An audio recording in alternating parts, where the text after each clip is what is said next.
welcome to my channel. This is a Gods Unchained game, play to earn, where you can have the deck code in the description below. And this is my Anubian Death Immortals deck. The reason I call it the Immortals deck is because it's a bit of a hybrid between a zombie and Anubian. You got the Necroceptor there, just chucked in with a mostly Anubian theme, and that allows us to keep generating value, keep generating creatures, and force our opponent to use removals on creatures that they would really rather not use cards on.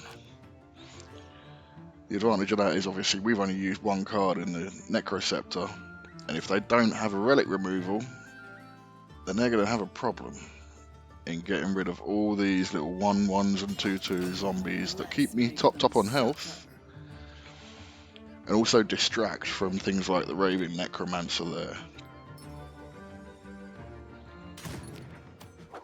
So we just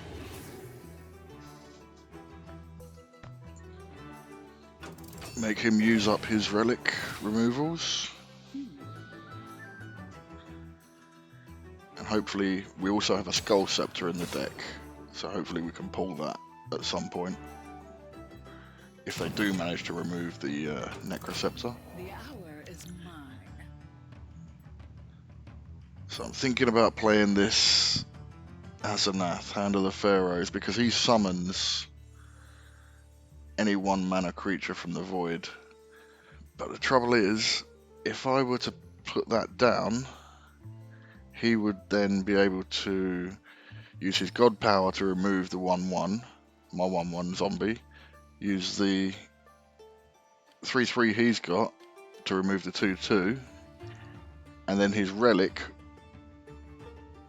might be able to kill that. Forget what you've heard.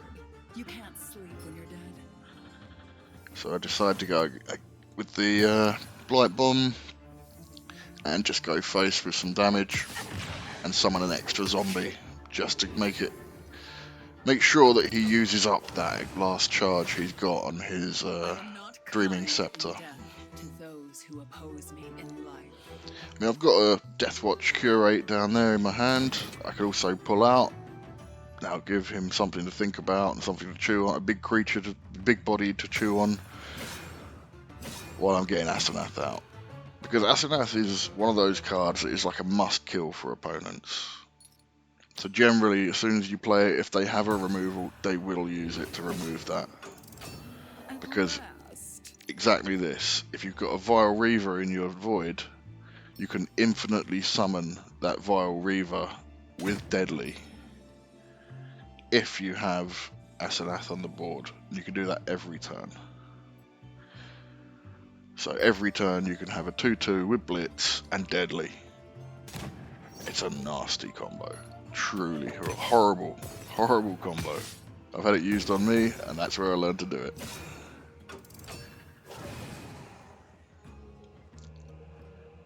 As is mostly the way with this Gods Unchained. That's one thing I love about this game, is you've got so many different tactics. There's a meta, for sure. Oh, he's got a removal. So he managed to get rid of the Asenath. No big deal. This is called the Immortals deck for a reason. I can bring it back.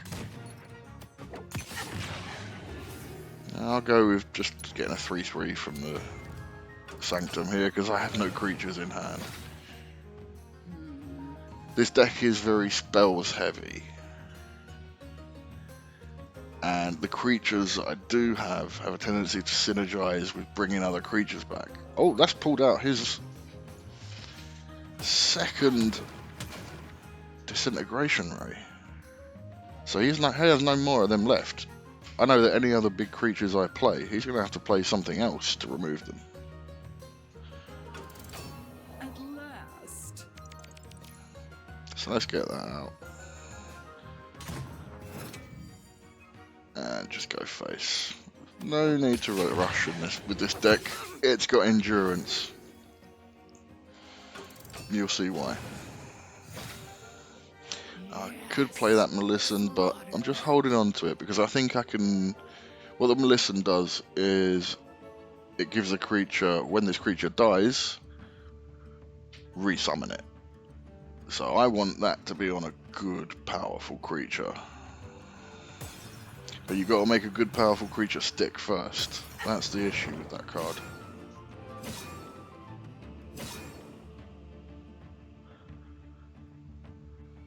So at the moment, he's down to 11, and I've not been touched. I've managed to heal my way constantly back up to 30. Now this is the main win condition for my deck. Tack Hat. Now I can't really play anything here. I'm happy to pass and just summon a zombie. Because when I play Tack Hat, I want to have something else in front of it. It's a backline creature that summons my strongest Anubians from the void. Now this is one that has to stay alive for me to win. That's good that he's using more removals. Another bag of cats. Let's make them suffer. So I'm thinking about playing Tack Hat, but nah, I can get more Anubians out, get more creatures in front of it.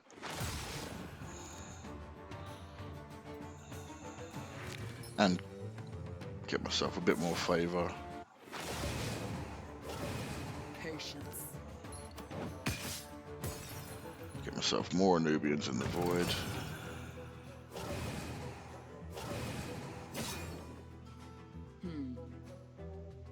Because timing is quite important with this deck. And he's finally managed to get rid of my Necroceptor with the relic removal from the Sanctum there.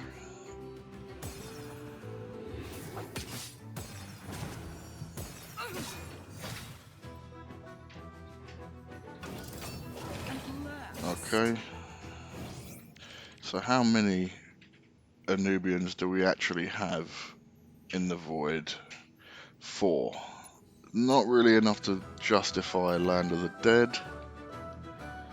So yeah, I think I'll go with the Triage Necromancer here, which will summon one of those. I can get rid of that. Get myself another Bronze Servant, which is another Anubian.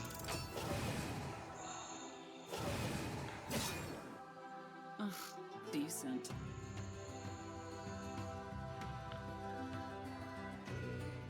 I think we're looking pretty good here. Because having that 5/5 down means he's got to kill it. And when he does, because it summons the strongest creature from your void to the board, that 5/5 will be near the top of the list of the strongest creatures I have in my void. So it won't be long before it comes back. Currently I believe the 5/6 Anubians I have in my void that heal and then that heal me when I'm below 15 health, those ones will come back first, but after those have been resurrected, then we'll get the one that summons 1/1 Anubians back onto the board.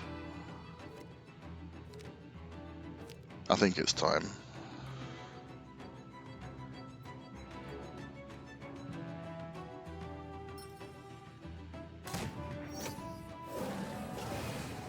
See, now we've got that Deathwatch Curate on the board. Get rid of its strongest creature. And he's going to struggle to get rid of both of those. Unless he's got an Apocalypse now.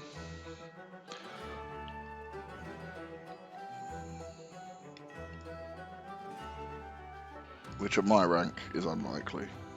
But it has been seen. Okay. So he's got a creature there that can kill Tack Hat. But if I use one of my Melissan Magistrates, that Tack Hat will come back once it's killed.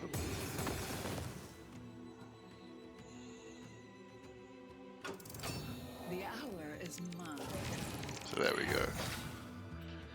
We now have a 5/5 and a 3/3, and Tack Hat will come back from the dead when she's killed. And she will be killed. Guaranteed. She always is.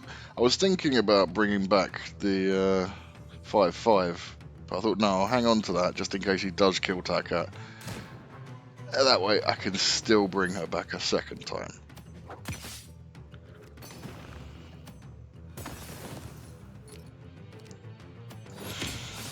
Bring that down to 1 health so I can then use my god power on it next turn. He's on 10. My patience wears thin. We've got 7 damage on the board. And he can only attack one of them or go face. Let's see what he decides to do.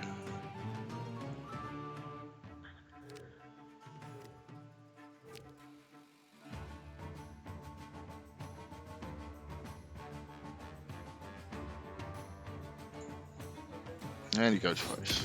Oh, fair enough. He knows he's going to lose it next turn then. Oh, nice. He went for the rune. Didn't see that. Fair enough. But she comes back.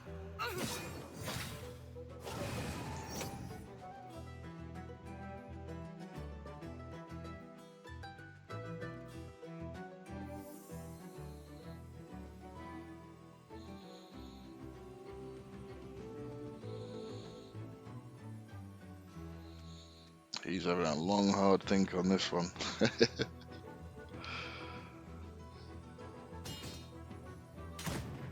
Bronze Servant, fair enough. Not going to do anything, I don't have a relic.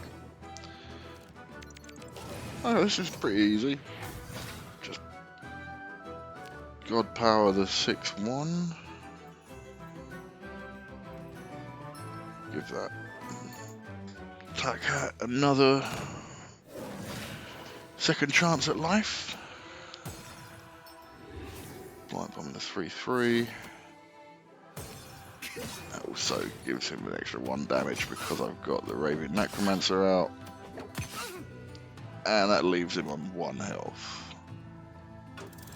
I could have grabbed the Relic in the Sanctum just to deal an additional 2 health, guarantee the win. But it's a win either way. Even if he wipes my board, Takat is coming back and will be able to hit his face next turn. Guaranteed lethal.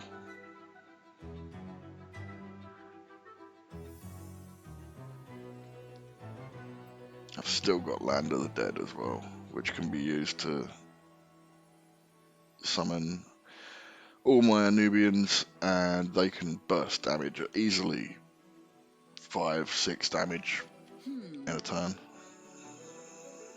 And he kills himself. Yeah, go out on your sword. Good game. Good game.